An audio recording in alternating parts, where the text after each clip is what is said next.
Oh yeah, I hit record. Okay, is this our first public all coaches meeting? Because we have all coaches Hmm. meetings. Have we not recorded an episode with all three of We us together did a before? 200 episode. I don't That's I don't know right. who this Laura is. I'm I an don't know who editor. No one knows who I I am. don't know who this weird They person Oh, is. okay. shouldn't know who I am. Yeah. That's what happens to Unacceptable. editors. She dwells in the caves of the Dialogue Doctor Mansion. That's Mm. right, we have Wish a we had a mansion. mansion. We're in a mansion. Oh, I want a mansion. Where? Can I go to the mansion? No, Was I stay not outside, invited? JP. Stay outside. You haven't earned your place It's- in said mansion yet. This is getting weird. Um, Getting weird? it's like the TV show Chaos that was just on Netflix that we Oh, all don't, loved. Great. don't, don't, Loved it. don't So good. with chaos.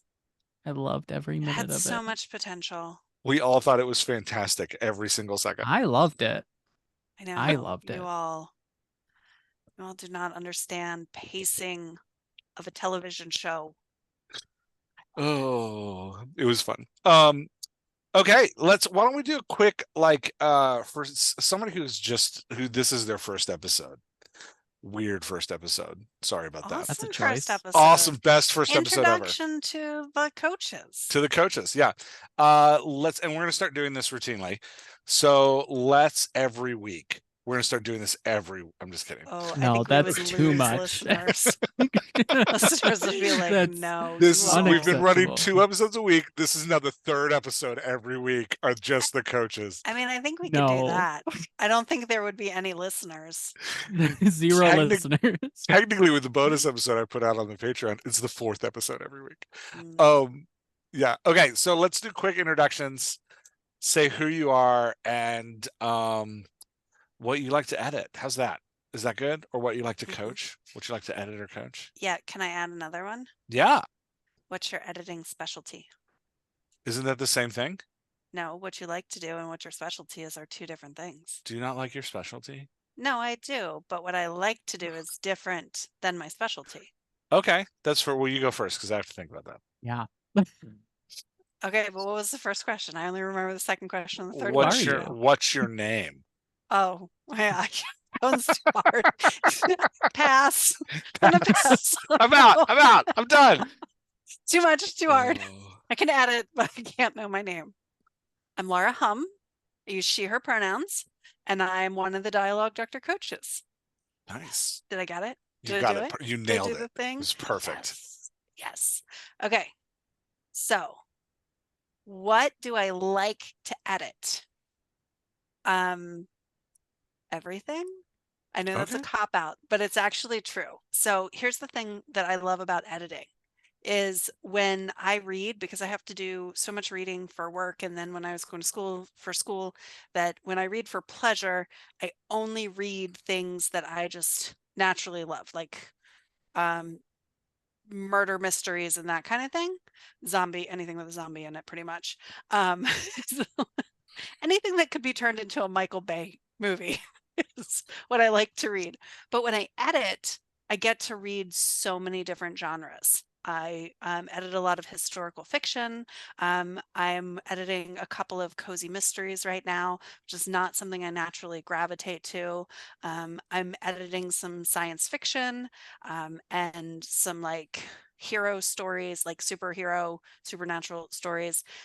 None of that stuff, when I do read it, I always enjoy it. But if I only have a really short amount of time to read, I don't go to that stuff first. So I really like to read stuff that falls outside of that said, I have yet to be asked to edit a thriller murder mystery. So if somebody has a thriller murder mystery that they want me to edit, I can do that. But yes. Nice. So that is what I like to edit. What's my editing specialty is children's voices. Oh, hey, that's a different Yes. direction than I thought. I thought you'd say voices in general. Well, I mean, I yes. would widen your specialty to character voices in general. Okay. Well, you can widen it, but Yeah. like kids' voices are my superpower. Nice. So I have a secret decoder ring that I use for kids' voices. Ooh, I don't. That would be awesome, wouldn't it? secret decoder ring. But no, I am very passionate about seeing kids represented like children on the page. So often we interpret what children are doing through the lens of adulthood, which makes them very readable for adult readers, but often inauthentic on the page. And I like to make them sound more their age. I was about to say, careful there. So. That could have gone in a bad direction. I know. Um, See, yeah. I edited myself. Did you see? I caught that. Nice. Okay, those are my 3 questions, even though I had a really hard time with the first one. No, you did Maybe you great. 2 will be better. I couldn't even remember it. JP. Okay. Hi. So Why are you already JP. nervous? I- Sorry. I don't know. I like being weird. JP Ryan Flush. I use he they pronouns. Writer of Things Dark, Strange, and Queer. Also a dialogue doctor editor. Joined this motley crew of fantastical people through Jeff, working on the nerds. He would draft and I would come around and edit. What do I like to edit? That's such a big question. I really like when there is like narrative voice in the text and it has like a quirk to it. So like one of my long-term coaching is a rom-com. It's a straight rom-com, and the voice of the author in there is so fantastic and it is very unique, and I really love sort of that journey through it. So I don't know. I think that that's maybe my favorite. I end up, at least a lot of my early coaching clients, it was a lot of like women's fiction, and I found that to be interesting as well because it was really focusing on like emotional growth, which I think is where the whole story hypothesis came from. If I wanted to trace it back, probably was because of that.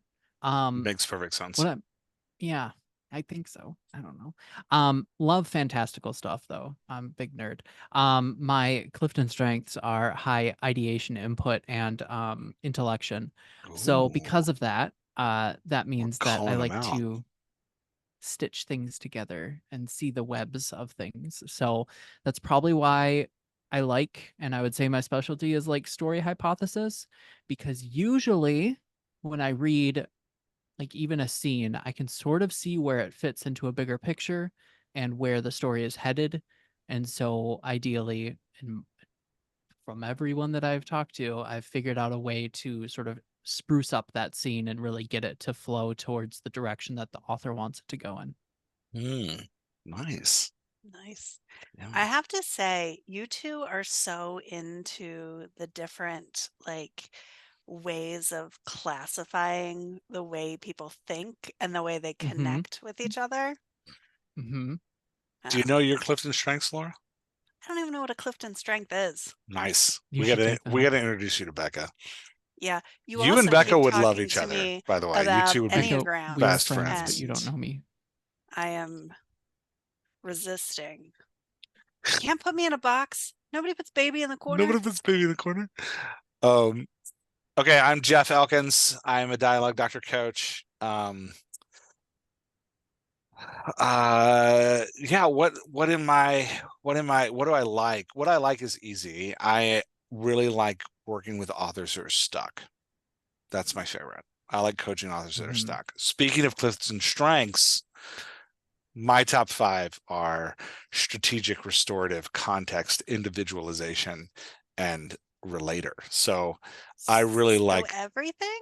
How many of these do you get?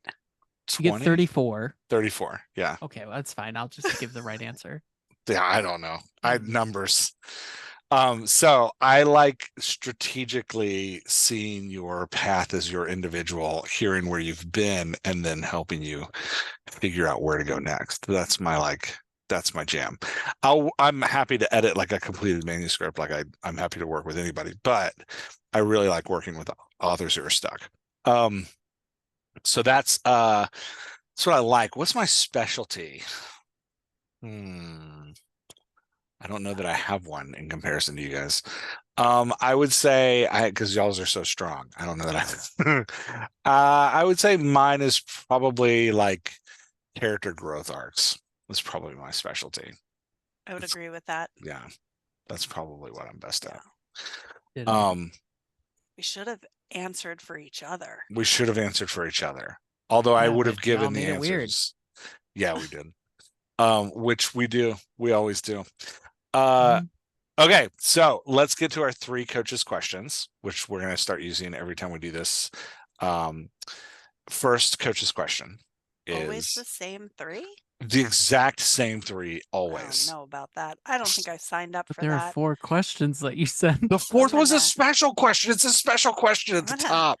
I'm gonna edit Okay, those it's a surprise for question series that no one's interest gonna know about. Ugh, you guys and are killing me. character arc. This is what happens. Okay, This so is why we don't record these. yes. First look, I'm like deep into my first glass of wine. I just had a 10-year-old's birthday party. So keeping me on task tonight is gonna be a challenge. All right, so question number 1. Thank you, JP. What have you been doing / working on lately? Look at the chaos monster keeping us on track. Well, that's only so he can What's throw us that off in your later. Clifton strengths? He's got to get to the Agatha all along drop. Oh, I do. yeah. It's coming out. We gotta go watch it. Any minute now. Okay. Yeah. So what have you been doing or working on? I can go first. I am writing season 2 of Nerds with JP. Mhm. Which I put on hold for like almost a year while I futzed around with a nonfiction theology book that I don't know. We won't get into that. But so I'm back to writing the second season of Nerds, and it's much happier to write. It's much easier. It's much more fun. And then I'm also I haven't shared this with you too. I'm gonna share this with you too. I'm like 40% through with the character voice encyclopedia. Nice. Which I'm excited and will once I get to like 60%, I'll hit you guys up with it. But it's I've got 100 voices defined. Laura, you helped with a lot of that already. Which is great. And then there's going to be a section of all 100 voices, and then there's a section of common combinations and a section of common modulations. And the common combination section, since we were just talking about it, actually also ties into the Clifton strengths and the Enneagram types. So that's just fun. So this is like your science project. No, You're gonna have one of those trifold posters. Yeah, I'm having a great time, except that because you guys know I'm not artistic at all, it's garbage formatted. It's like it's just in a Word doc right now. So anyway, yeah, that's what I'm working on. I'm working on those 2 things. And then I have a ton of coaching clients that I love and are great, and not a ton. I have a few right now. A lot of my coaching clients have finished their books.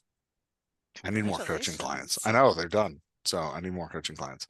So if yeah. anyone's listening and they're looking to get a coach, Yeah, to reach out. I'm ready. Okay, that's me. That's me. What's that face, JP? That's me. I don't know what that face was. Don't That- look at me. that Do not face, look upon that face me. is like 20 minutes until Agatha. No, that would have been much more impatient. That's true. That would have been like a Mhm. drumming on the forehead. Yeah. Okay. I actually am not even looking at the clock. So now that you said that, I'll will be. stop bringing it up. I'm sorry. I'm that's not a nice way to tease you. You're fine. All right, who's going next? What are you doing? What are you working on? JP's going next. Okay. So let's see. Mosswood Apothecary, which is the serial that I'm currently working on. I think I have about 4 chapters left before it's done for the first arc. And then I'm going to take a little break off of that one, which is a little scary because that is the most successful serial that I have had ever in the history of Evers. And I'm going to give it a little bit of a break because we're coming to a natural ending and I want to think through and work on some other stuff. I am postulating the idea of a Kickstarter for once it's compiled into ebook and paperback and whatnot, because I really want to make something even prettier than I did for Mandrake Manor. Nice. And so we'll see what we go with that. But so I'm doing that, and then also the new serial, which is two episodes a week. It's fine. It's fine. But for those that don't know, I was someone was reaching out to me to acquire Mosswood Apothecary, and I said no, but I gave them a pitch for something else. They took it, and now I have to write 60 episodes before it gets released, and 2 a week. So that's where we're at. The first 2 have been written. Congratulations. That is awesome. Yeah, it's incredible. So That's very we'll see. exciting. That's awesome. Yeah. Yeah.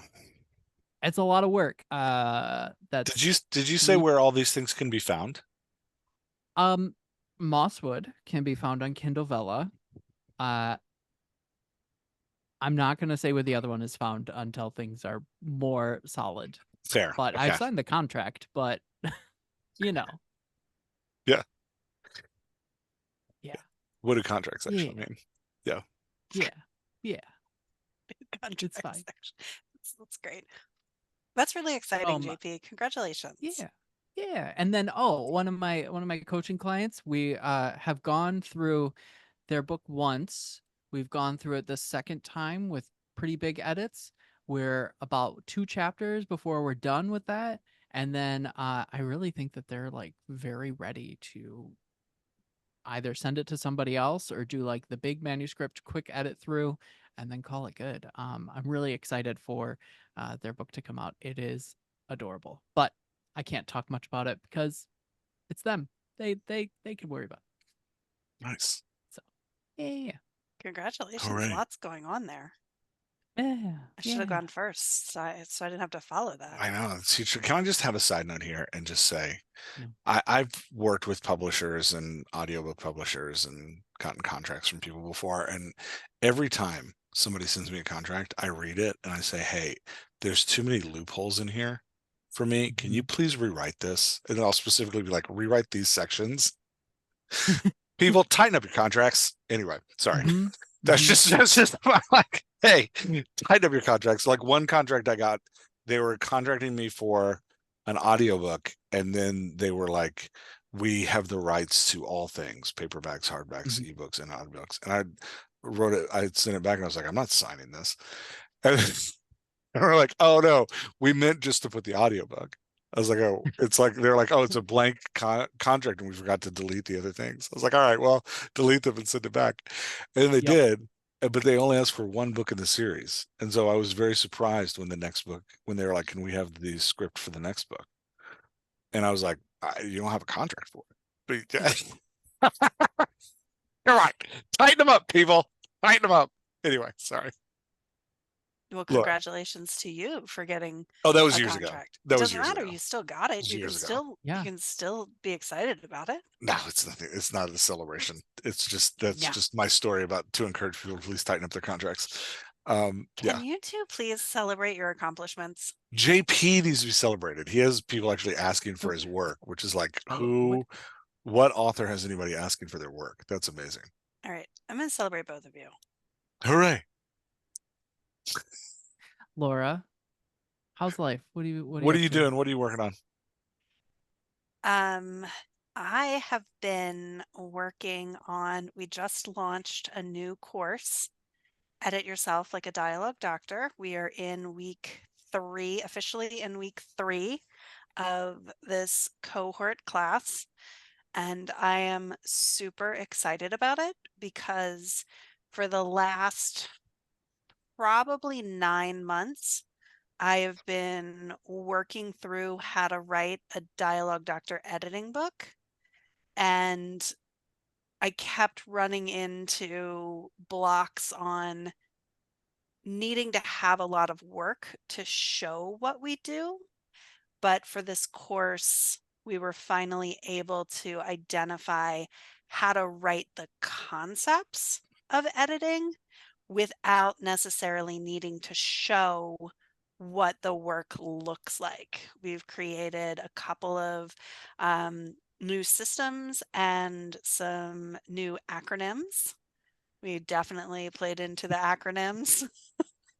So many we acronyms. have the 4 E purposes, and I keep confusing them because they all start with the letter E. Who thought that somebody who doesn't understand letters should start like just crazy kinds of stuff. Oh, But if you can get past the weird acronyms, I'm really proud of what we've done as a team to create this system, because I do think it is really manageable and it really focuses on putting the author in the right mindset to edit their own or someone else's, but specifically their own work. So I've been very excited about that. So now that we've kind of finished the concepts, I am going to use that as my writing project for the Dash, which is exciting for me because, oh, I should save that for the Dash you can part, talk about but that now. whatever, I'm going to talk about it now. There are no questions This about the will be the Dash. first Dash we've done. This is the 3rd Dash we've done. This will be the first Dash that I've actually written something as opposed to just coaching. Nice. So that's Nice. terrifying. No, you're going to be great. I'm excited for you. You're going to crush Thank it. you. Thank you. It's nonfiction, so it feels manageable, but and just lastly, I have to brag on a couple of the authors that I coach. A couple of them are at big turning points in their story, either starting a brand new section and are like moving into a new act. And I have 2 who are almost finished their first drafts. So That's they're awesome. pushing through to get the last of it read so we can do what JP, what you were saying, going back to the beginning and reading it through as a whole novel. Mhm. So I'm so incredibly honored that so many people allow me specifically, but us as a group, to be a part of their art. It's just so humbling. So that's what's going on with me. That's what I'm working on. Nice. Love it. Yeah. All right, coach's question number 2. What's the best story you've consumed lately and why? What was great about it? I can go first. Go for it. So I really liked this was it 8-episode long show on Netflix called Chaos. Why are you picking I'm leaving. fights? Why are you picking fights? Nope, I'm leaving. Peace No, I'm was glad never you an I enjoyed option. it. genuinely loved it. I know. Go Uh, ahead, love it. No, I genuinely loved it. I thought that the acting explicitly when it comes to the matron of absolute chaos, Hera, and then the acting that like Jeff Goldblum had done as Zeus, I thought it was great, especially as the show progressed. I mean, Zeus loses his damn mind, and seeing Jeff Goldblum, who usually is just sort of like a little zany, I guess when he was the Collector in the Marvel universe, he had sort of that oddness to him. But in this, I don't know. I've just enjoyed every minute of it. I really thought that as it went on, like I was really entrenched in the world. I really loved the world building and the fact that it was basically like one of the Greek gods were the primary pantheon, at least in whatever section of the world that they're in, and it was modern day. It was really cool. I enjoyed every minute. That's all I have to say. I also really like season 1 of Interview with the Vampire, but Nice. yeah. I keep starting that novel and I can't get through it. I start like the first 2 chapters and I can't get past that. Interview with the Vampire? Yeah. I don't know what my problem is, but Just watch the show. it doesn't click with me. Anyway. Just watch the show. Laura, you want to go next?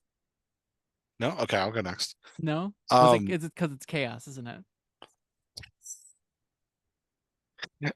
Yeah, so I have a new podcast coming out with Tom Holbrook called Our Podcast About Books. So I've been reading a ton of books lately because we have 8 episodes we're recording over the next 2 months, so you 2 are both on them. But I just recently finished The Wedding Date by Jasmine Gilroy. I think that's how you say her last name. fantastic book. Really, really great. Yeah, really great book. I loved it. Wonderfully written. I'm not a big romance reader either. And it was funny, like we talk about like the tropes of different genres all the time. And it's like I knew exactly what was coming and exactly what was going to happen because like it is like all of the things that a romance book is supposed to be in the order that they're supposed to happen. But it was so beautifully executed. I didn't care. It was it was a really great book. And then I also read just today, last night, I finished Hitchhiker's Guide to the Galaxy. This is the first time I've ever read it. And there were moments where I was like, why are we doing this? But when I got to the end, I was like, you know what? I really enjoyed this. There were moments that I was a little annoyed, but I really had a good time with it. So that was my other. I really liked there was a bunch of like philosopher characters in the end, but I am a big fan of like mocking bureaucracy, and that happens so much in that book that it is great. I felt like this is a little heavy-handed, but I don't know if I think it's heavy-handed because I've like seen Doctor Who, and which just feels like Hitchhiker's Guide to the Galaxy stretched out in a crazy manner. If I was like reading it when it actually came out and I hadn't seen Doctor Who beforehand, I don't know if I'd be annoyed by some of it, but it was really good. And I was shocked to know, I was shocked to see that the word Beetlejuice, as it is spelled in the Michael Keaton movie, is a huge part of that book, which I was like, this is really weird. But yeah, so I like those two things. I'm trying to think if I've watched. I'm watching Slow Horses, which we were talking about before we started the camera. I love Slow Horses. I'm an obsessive thriller, like spy guy type thing. Yeah, there have to be thrills in a thriller.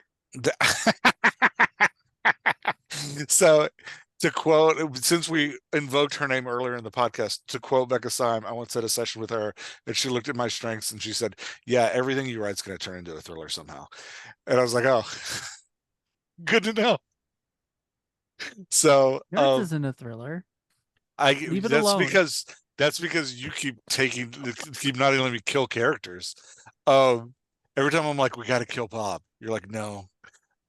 So, Bob's already dead. yeah, but we got to shred him. Anyway, Oh, okay. yeah. Yeah, but yeah, so I'm a sucker for those kind of things. And I think what I like most about Slow Horses is it reminds me a lot of like Rosencrantz and Guildenstern Are Dead, which is the like this is a story about a bunch of side characters who I actually very rarely impact the plot in a positive way, which I think is absolutely fantastic. I love the like comedy of that. The kind of dark, quiet comedy happening in the background. Yeah, so those are my three things. Those are my three stories that I'm loving right now. Nice. Yeah. I read Hitchhiker's Guide to the Galaxy about 15 years ago when I was on a big sci-fi kick. I found it annoying and completely unmemorable. And I know that other people who have read it are like, what are you talking about? It was the greatest work of fiction ever. I'm like, okay, 42. I am glad you all enjoyed it. I remember virtually nothing about the story. Maybe I read it at the wrong time. Maybe I read it with the wrong attitude. But Maybe you erased it from your brain by tampering with your neural network. You should look at your brain and see if you initialed it. It's part of the book. Sorry. I figured with the way that you were saying it, I was like, I know that's a nod book to the reference, book. but no. Yeah, I feel It like happens. I have very different taste than the two of you do. That's I feel okay. like we have this conversation. That's what pretty makes us a great regularly. team. That's what makes us a great Yeah. team. Yeah. Yeah. Yeah, no, it's interesting. I don't know that I'd call it a sci-fi novel. I mean, it is, but most sci-fi novels, like when I think of sci-fi novels, I think of like Asimov, like, you know, kind of big, like either in a specific world doing like political things or like big scope things. And this is more just like silly philosophy in a spaceship.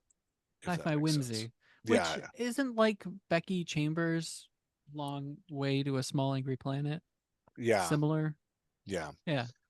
And it actually reminds me of Rob Bell's new books, which if you liked Hitchhiker's Guide to the Galaxy, you'd probably like them, which is called Where Did I Park My Spaceship?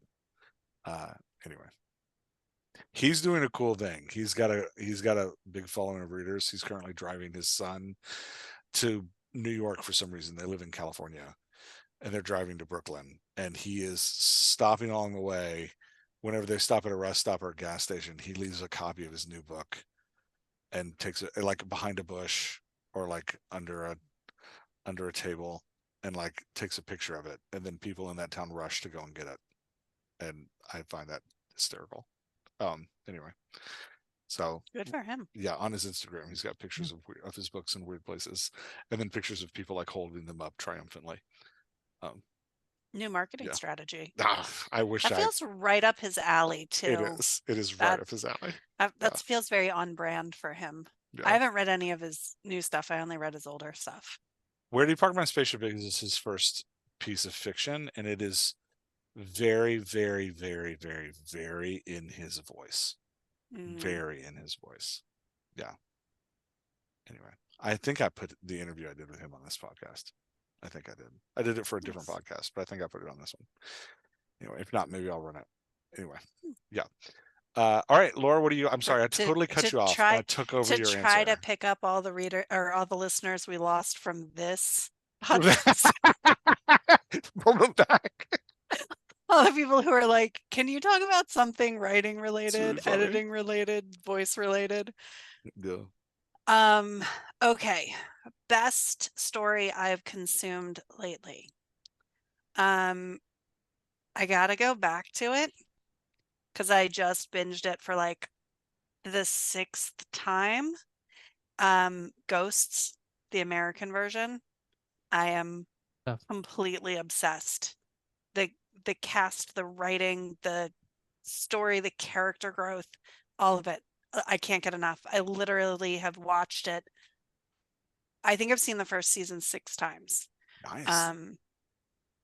Yeah, it's phenomenal. I actually watched all 5 seasons of the British version, which I don't always understand British humor, but it was amazing. And now the French version is coming out. I cannot get enough. If you want a study in voices, it is brilliant.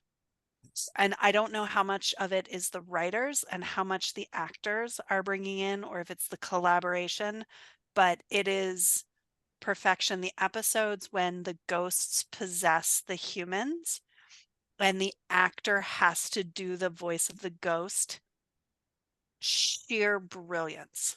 Just you can hear the voices of the ghosts. It's amazing. If you haven't watched it, I am not getting any sort of payment for it, but go watch we it. wouldn't turn that down. Yes, if Right, someone right. from Ghosts wants If me you to want be to their sponsor this spokesperson. podcast, we will Yes. air Laura for 45 minutes every just episode. talking about And- every moment. And just so you know, people, NBC, right? Whoever you are, we'll even write an episode of Nerds where we go visit the We House will of Ghosts. cross over. Yes. Yeah. It's here. We will literally cross have over. the ability Yes. to do that. So Yeah. Absolutely. you're so welcome. good. Yeah. So good. The way that they are finding ways for Jay, the husband, to see and talk to the ghosts. I mean, brilliance. Masterpiece. That's awesome. And then the way they're able to bring new ghosts in different weeks since they're all stuck, they can't leave. Oh, so good. So Nice. good. No spoilers. Go watch it. I'll have to check it. I still haven't watched so- it. I'll have to check it out. Oh my gosh, so good. You're missing out. Then there were 2 that I binged that I couldn't stop. Not because I enjoyed them, but because I couldn't stop when I started. Okay. Little Fires goodness. Everywhere. I think it was on Hulu with oh gosh, what's her name? Reese Witherspoon, and Kerry Washington. It was a train wreck. Fantastic acting, fantastic writing.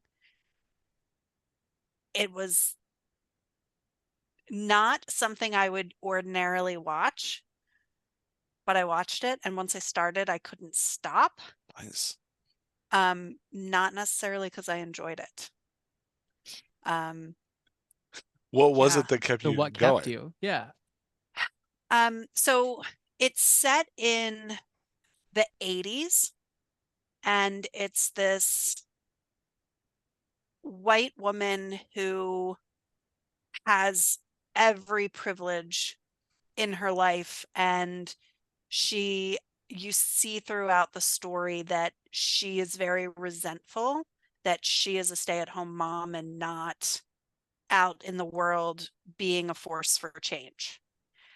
But she sees herself as an ally to the communities of people of color. And then you have Kerry Washington, who comes in and is the complete opposite. She is a rogue artist with a teenage daughter who they never stay in any town longer than 9 months, which is again the complete opposite um, of the stay-at-home wife mother. And it just like the chance of them being in the same place at the same time, like I understand you have to put people where your plot needs them to go, but like the stretch of how they met the people in the town and the connections and just the like both of them have a child that is so enamored with the other, and it just ugh ugh I just wasn't like, I couldn't look away. It was a train wreck. I couldn't look away. Gotcha. It was definitely engaging, but it's not a series I would say that I enjoyed. I was interested in it. I was clearly like The taken contrasting by it. characters clearly did something to you. Right. Well, and the story, it was. So we were talking about in the editing course that you want your work to be enjoyable. And one of the authors is like, I don't know that I would call my story enjoyable. So we changed the language from enjoyable to engaging and easy to consume.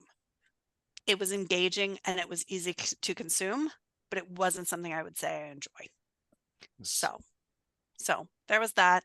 And then I binged the audiobook of The Women by, I think it's Kristen Hanna. And I wanted so much to love it. So much. I couldn't turn it off. I listened to it on 2.5 speed, literally for 12.5 hours straight until it was over. And there were moments of it that I loved it, but I was so like, I didn't want to hear her story. I wanted to hear the story of the people around her. Because it falls in that weird, like historical fiction romance, there was so much of her falling in love that I think that she didn't do justice to the women who served in Vietnam, which is what the story was supposed to be an homage to. Definitely told the struggle of her being home. And I think it bridged a gap that in knowledge and just understanding that I don't think could have been done in any other way, but I was disappointed that there was so much of a love story in it because I think there was so much that could have been told about the story without that. And the other, like the friends who surrounded her, her engines, their Nice. stories were so great and they had the same struggles and they dealt with the same issues without having this like, well, I'm here and I'm falling in love with the person who's next to me. So, but again, I couldn't turn it off. So, in that case, I would say that it was a win. And it was beautifully written. There was some amazing stuff. I cried, I laughed, I did all the things you're supposed to do. But okay, I'm finished now. You That was all great. listed 3. So I'm gonna list my third one because I only listed 2. Man, way to keep track. I didn't even Do know. it. Before you do that, I would Uh, like points for when Laura said the word French for not doing a French accent. I would like points for that. Go ahead, JP. Okay. You You can get do a French accent. imaginary I can't points. do a French accent. No, I can't. I'm not allowed to do one, but I would Okay. like I'm not even points for going to. not doing one. You absolutely My get points. third is by an author that some of you may know, Chuck Tingle. And I will say that Chuck Tingle has some really wild books with really wild titles that could be a masterclass in and of themselves. I But don't know Chuck Tingle. nope, you need to focus here for just a minute. Don't look him up. Okay. Because I'll tell you in a minute. I was But totally looking him up. I know. yeah, I'm about to, but he writes really short, spicy like romance. Okay. But he also wrote this horror, which was called Camp Damascus, and it's basically like a story of gay conversion camp with demons, maybe question mark. Okay. And so it's like a good horror, especially like a good queer horror. I think I overall I enjoyed it.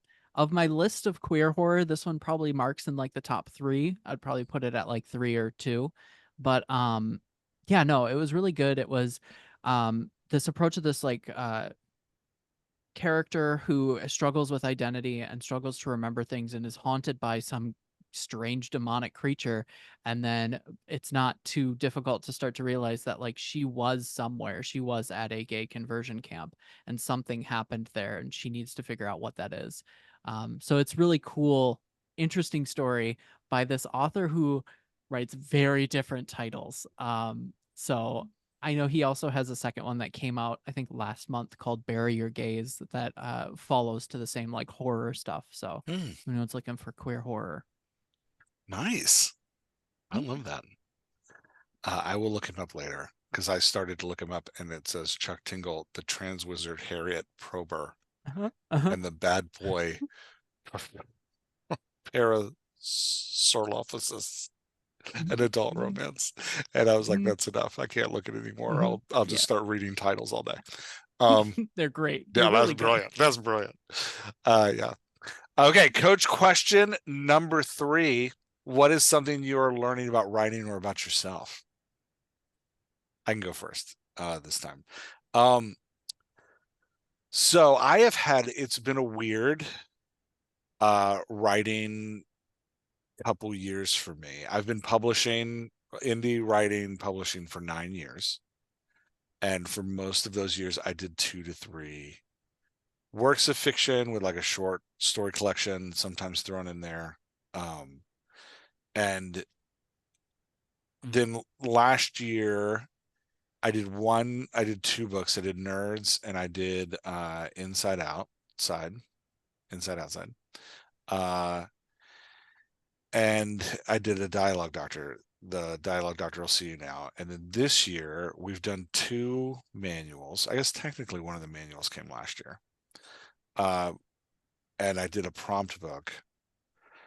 And then I worked on a manuscript that, like, you know, I'm still not sure what I'm doing with it, but it's been weird to come back to fiction. And now after like not really publishing any fiction this year, to look at my catalog and be like, I was so, well, one, desperate for money and trying to like put the pressure of money on my fiction, that I realized like my like catalog of stuff is really messy.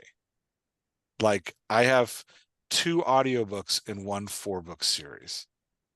And I have 2 series I'd never finished. And I have my last like standalone novel, not counting Nerds, because we co-wrote that. So you keep me straight on like, hey, we actually need a paperback published. My last Inside Outside novel, the paperback that came out was terribly put together, and the hardcover is nonsense. And Ingram Spark never successfully put my paperback onto Amazon. even though I wanted them to. So you can only buy the paperback at Barnes and Noble. And Ingram Spark never took the words proof copy off the cover of the novel, even though I've sent them multiple messages asking to do that. So just kind of taking stock of things. And I was like, man, if you were to come into my, like, if you think of my books as like, if you think of my, what I've written as a store, and you were to come into my store, I am like eating a sandwich on top of a book with like things dripping down. I am Gary Oldman from Slow Horses, and there are books all over the floor, and you're like, can I get a copy of this? And I'm like, I don't know. It's effing in here somewhere. I have no idea where the thing is. You got to go find it. And so I've just been like really convicted of like, oh, I need to clean this crap up.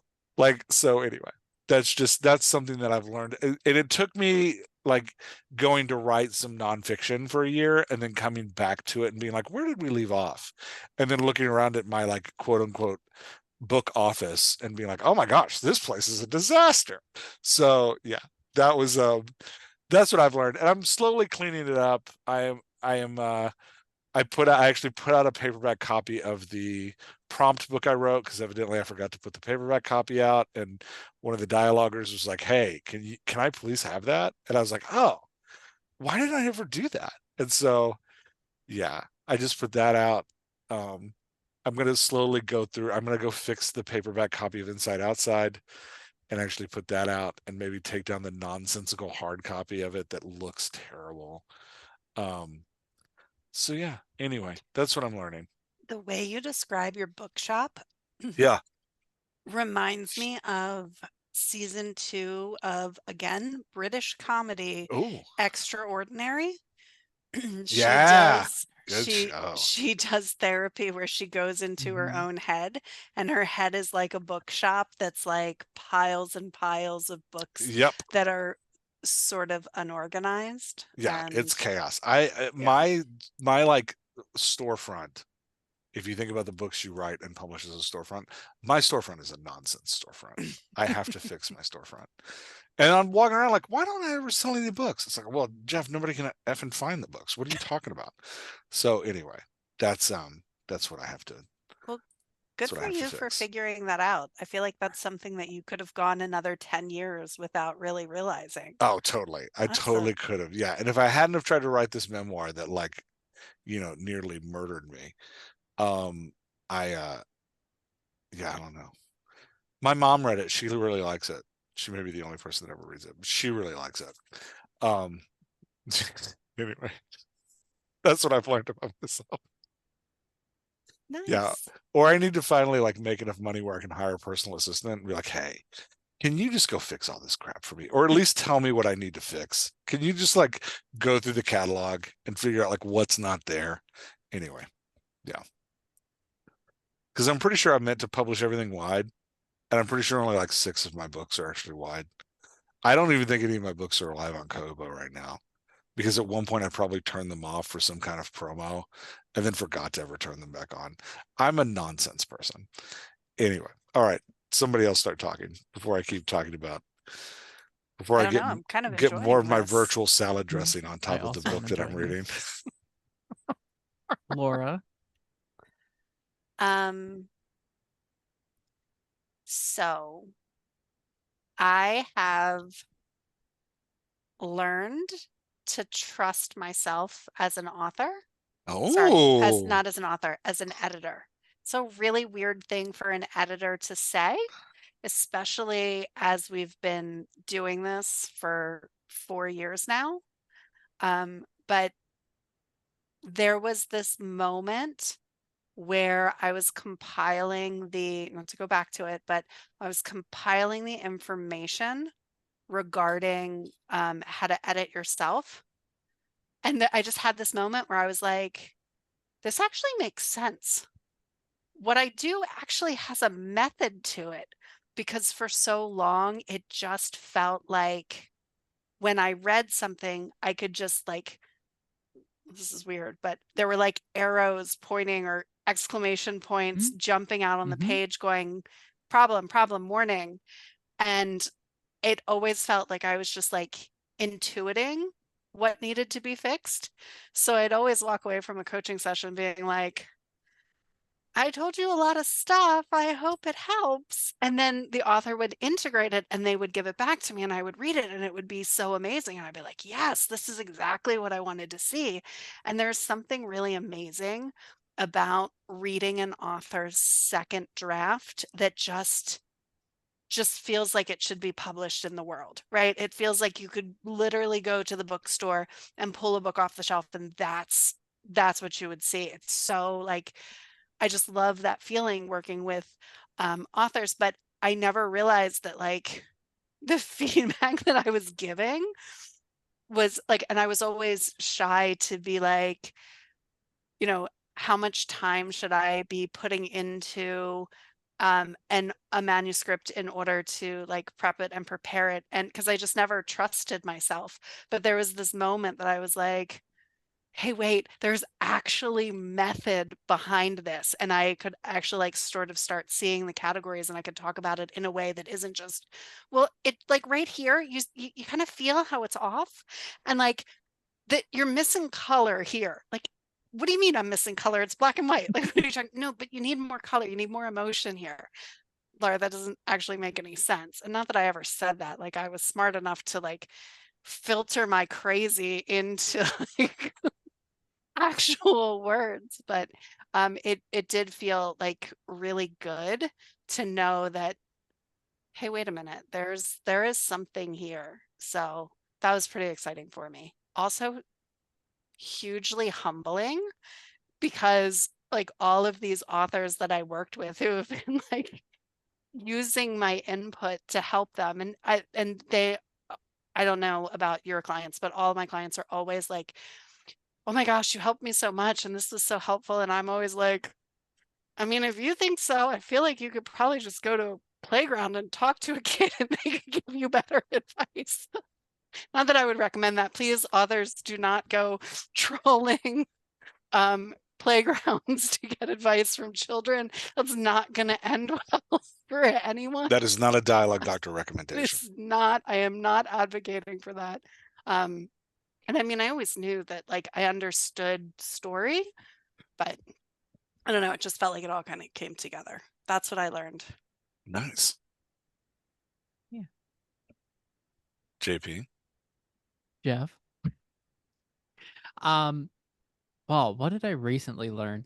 So I have been doing Twitch streams for over a year now, and I do them because it keeps me accountable. I'm on camera, I have a chat, and I have on-screen tasks that I'm doing, and then anyone else in there can join in and add tasks too.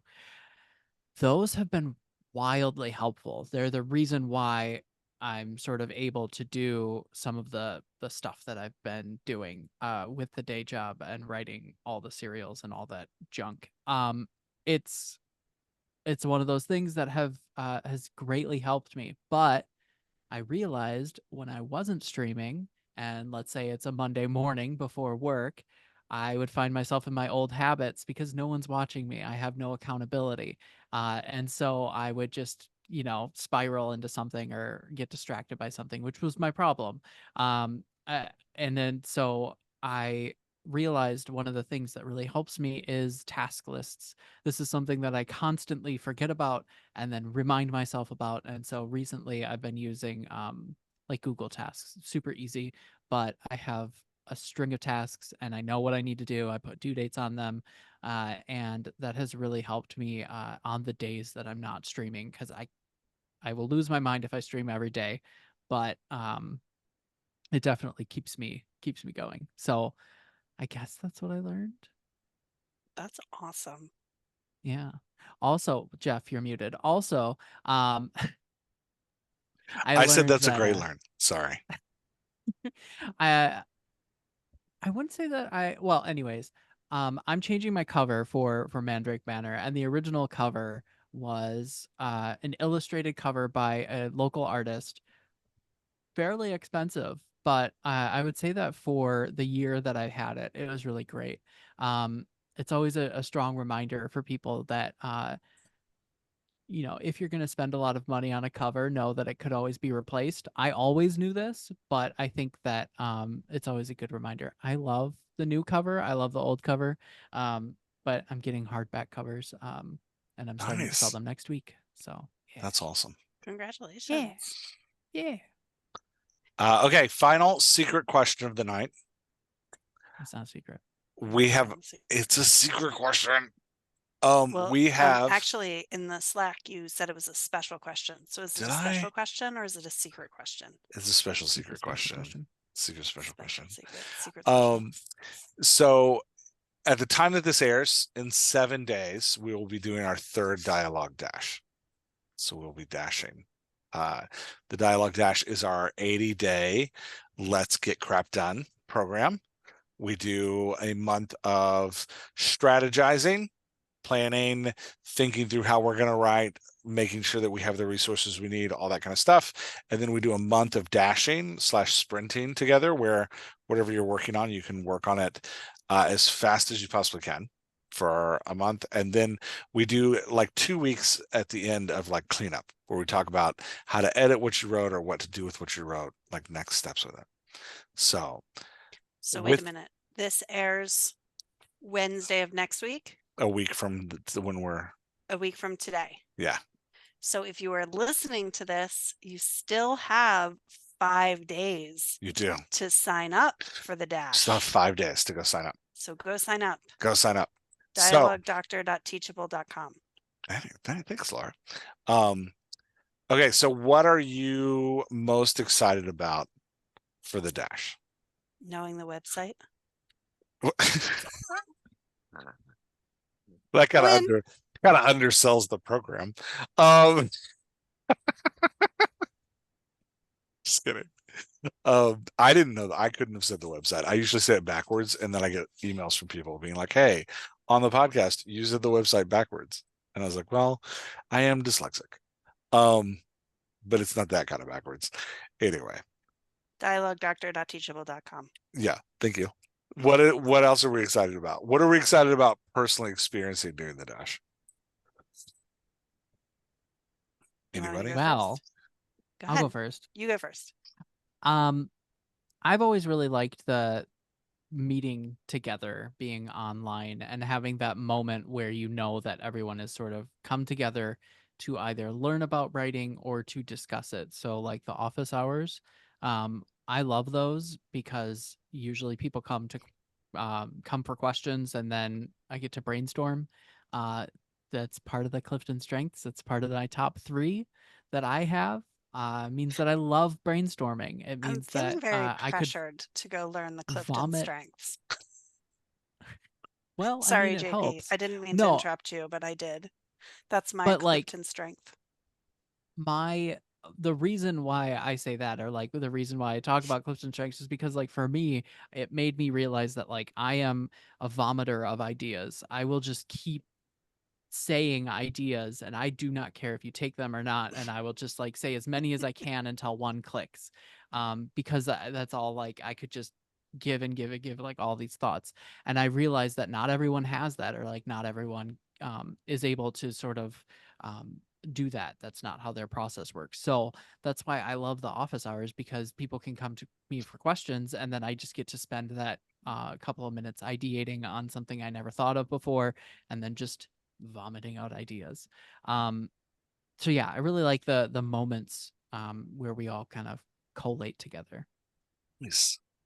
I'm going to piggyback on that, and I'm going to say that I do the Thursday night, like late night for the East Coast, but like just at the end of the day, the end of the traditional work day for the West Coast.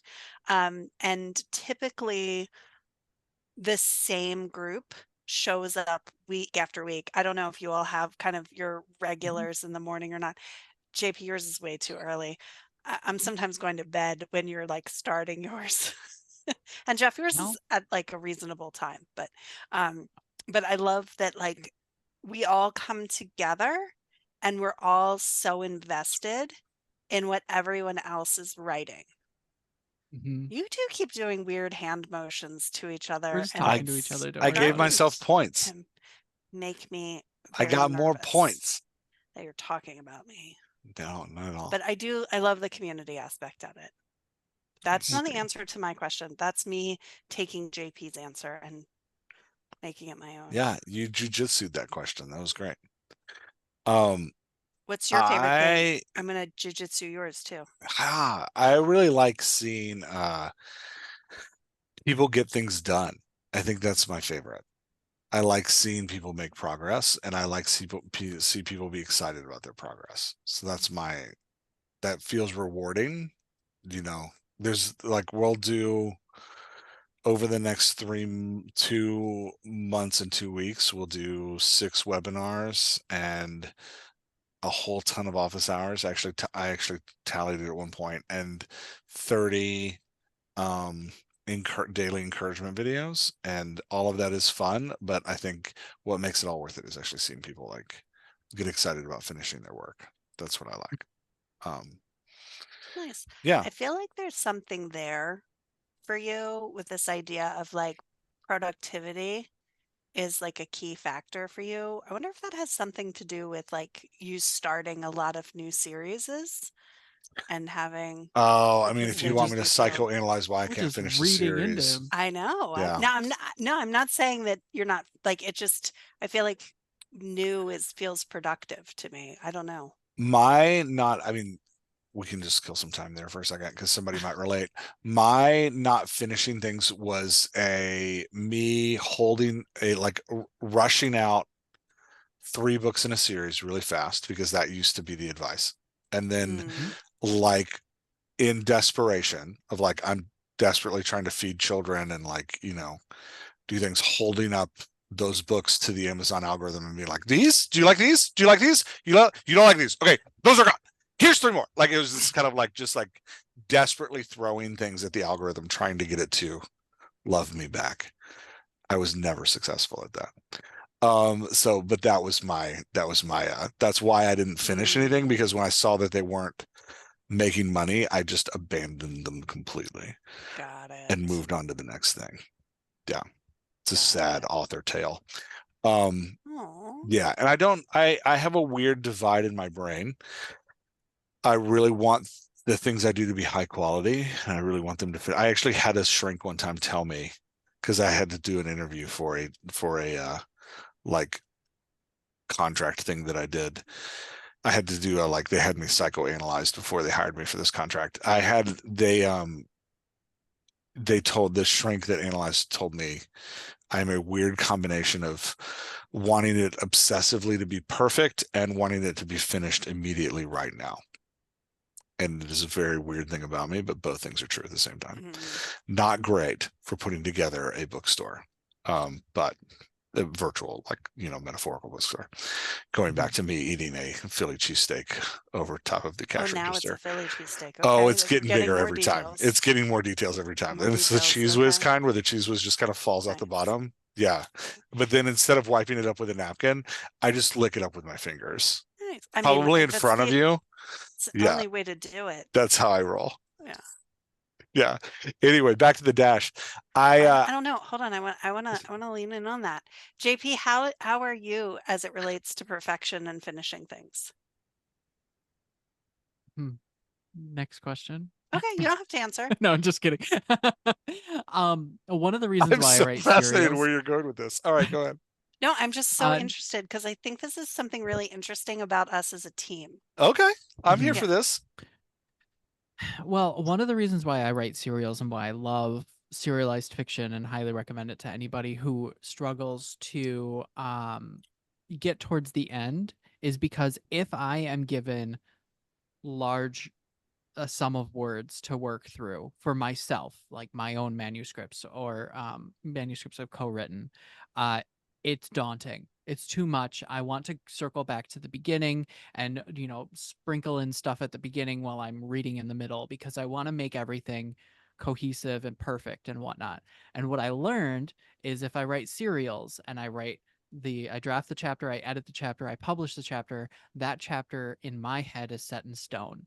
And then I can't sprinkle stuff backwards. I have to use what I put there. And I often put details in there that I can pick up on later, little threads.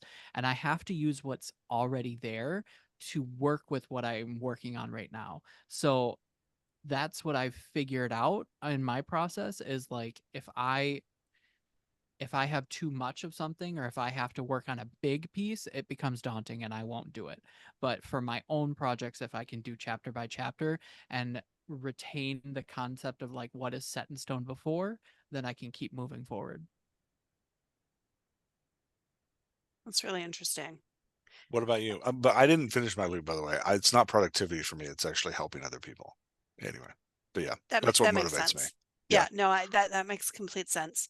But what you had said was helping other people be productive, Yeah. and that productivity as a measure of success, I see being like, so I was thinking that, and I Mhm. wanted you to explore it. Not that I was thinking it for you. I was No. wanting to Yeah, I'm explore it. following you. So what I find really funny is the way that we work together as a team is really interesting because we all work very, very differently. Jeff, you have this like burst of productivity at the beginning where you JP's want getting nervous. Sorry, keep going. everything. No, I think it's really good. I think it balances us really well. Like you want to get everything down like right now. JP, you want to work on things progressively through the timeline, front loading it as much as possible. I hold everything in my head until everything is worked out. And then I have a burst of productivity at the end. It's like I'm paralyzed until I have the big question answered. And then all of a sudden, like all the little pieces that are sitting in my head, like just fall right into place. Like there's like a key to organization and I'm like a kaleidoscope or something in my brain. I don't know. We're talking a lot about my brain. Somebody's a psychoanalyst and wants to like weigh in on how my brain works. I'm all in for that. But yeah, but I think it's really interesting because we all have very different strengths and depending on who's leading the project determines how the project gets done. I know lots of times like I drive you all crazy because I'm like, I got it. And everything comes together in like the 4 hours while you all are sleeping. And then like you wake up and things are done. I'm like, but like that works for me. So I just think it's really funny kind of how we all so okay, I guess it's my turn to answer the dash question. JP's taking. You already answered the dash question. Well, I JP's answered. Okay. Ninjutsu. I mean, I'm happy to have another answer. Well, no, Yeah, now, if you have now I another can't one, have go another for it. answer. No, I'm No, done. I didn't Cut say me off. that. Dang Nope. it. Nope. I was no laughing more. because JP's leaving comments in I it know. that we're about not going to trash say out loud. pandas. I'm a Um, trash panda. No one Okay. yeah, I knows. think adding to what you say, I think part of what has made us successful as a team is that we trust each other, even though we're different. Yeah. Which I appreciate both of you for. Yeah, we've created a good culture together. So I think that's awesome. I agree. Yeah. Laura, what else are you excited about for the dash? Oh, I thought I was done. Because I jujitsu JP's and then I hijacked yours for a totally different reason to talk about us as a team. Because I really just wanted this podcast to be about everyone getting to know us. Yeah. So I keep hijacking. JP's 30 minutes past the launch of Agatha all along. I think he's going to explode here in a couple Fine. minutes. That's It's not my fine. fault. I'm not the one who It's- rescheduled 10 it's minutes fine. before we were supposed to start. I had a 10-year-old's birthday party. It was going over. And I can't, he will not understand if I'm like, I got to go do a Zoom call. Of course he won't. Yeah. He's 10. And he shouldn't have to. With I'm that glad you were able to particular do it. kid, he will tell me about it for the next 15 years. You remember that time when you left my birthday party to go to, yeah, I don't know. I don't remember. Anyway, you tell me. So we did a quiz. We can end this way. This is how we'll wrap. I'll tell a fun story about him as a kid. We did for every kid's birthday party, we do a Kahoot. We do which is a like quiz game. We ask 20 questions about the kid. The kid makes their own Kahoot. Hold on before you finish telling the story. Yeah. If you join the dash, our last get together is a Kahoot, and you can win a prize if you win. Yeah. You win a free session with us for that final prize. But anyway, we're doing the Kahoot, and the kid like designs their own questions for the 10-year-old to help type them out. And one of the questions he wanted in the Kahoot was, one time he saw me gardening, and he was like, "Dad, you remember that time I saw you gardening and I screamed at you?" I was like, "Yeah, I do remember." He's like, "We should put that as a question." And I was like, "Do you remember what you screamed?" And so he screamed, "I'll let y'all take the question." He screamed 3 out of these 4 things. Which one did he not yell? "You're a monster. You're destroying nature. Stop that. Stop that right now. And can I help?" Which of those did The he third not? one. Laura, you got to I vote? feel like "Can I help?" He is did not ask, "Can I help?" He literally screamed them those. I'm pulling weeds, and he yells at me, "You're a monster. You're destroying nature. Stop that. Stop that right now." So that was the quiz that he wanted to put in his own Kahoot. To like one of the questions. Good for him. It's like, He all knows who right. he is. Oh yeah. Oh, he does. All right. Well, thanks for this was our first successful coaches call. Good job, guys. Yeah. Yeah. Yeah. We did it. We We did did the it. 200th episode together. But Why? it wasn't a This coach's was our call. first time that we ever talked Wasn't a together, the coach's 3 of call. us. On How recording. was it not On a rec- coach's call? We're never on webinars together. We never Oh interact my publicly. gosh. I don't understand. JP's not you. even allowed in the mansion. Call back. All right, I'm turning off the recording. Bye, everyone.